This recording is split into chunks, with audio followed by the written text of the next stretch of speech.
Hello, I'm going to be talking about my Vineland 3 assessment experience. I used the Vineland 3 Comprehensive Parent-Caregiver Protocol for this experience, and there is a briefer protocol that is just with the overall domains, but I felt that it was important to use the comprehensive assessment as this is my first time giving it, and I really want that experience to be in detail. I was with the parents the whole time for this assessment. I felt like that was very important as the Vineland 3 has a lot of questions to go through, and I didn't want the parent to feel like they were lost or didn't understand throughout this assessment. We were asked to get a subject that currently wasn't diagnosed with having a disability. I did have a coworker at work that stated he would allow me to test his son, and that he didn't have any known disability, but that he did seem very behind.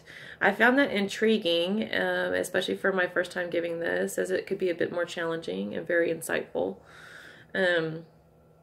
What I liked about the Vineland was the administration instructions were very thorough. I felt like I had a good sense of how to give this assessment and really walk the parent through it.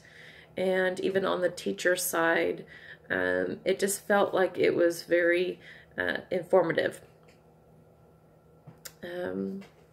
As far as what I didn't like about it is that it is very lengthy. It takes quite a bit of time to assess and go through the entire protocol, but I guess it's because it is comprehensive and it does have a lot of questions.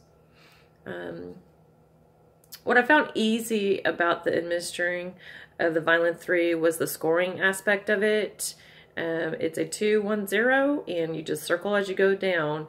It gives you little clues as you're going through there if there's going to be a change with the value. So, example, if you have a 2, 1, 0, meaning 2 is, usually or often, 1 is sometimes, or 0 is never.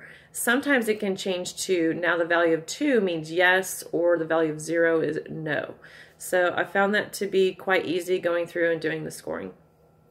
I scored the Vineland manually first, and then I put it through the Q Global system and compared, which they came out pretty consistent. So I felt like I did have a good understanding of how to score it. It was very tedious, and it took quite a bit of time to do the scoring manually. The Q Global system is so much more efficient and it's faster. I know in my line of work of being a special education teacher, I do not have a lot of time, and I know as a diagnostician that's going to be a factor as well. So that's something to consider. But it was very informative to do the manual because, again, it gave me such a better understanding of all that I have been learning through this class.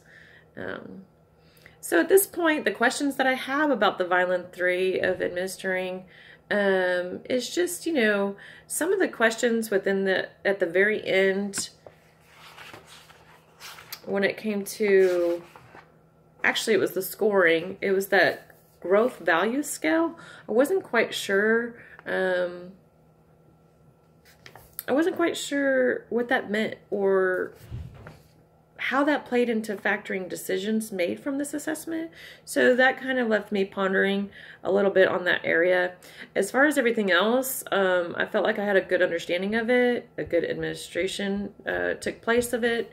And so that's really all I had for the questions. I believe the Vineland can contribute to a comprehensive assessment when considering special education eligibility, as it gives insight to the daily functions of a human being. When testing for a suspected disability, I believe that one test is not always going to be enough. This test is unique as its design is not your typical intelligence quotient questions, I guess you could say. It helps play a role in assessing the person's life as a whole and not just on cognitive ability. So that is the experience that I have with the Vineland, and I look forward to my next assessment.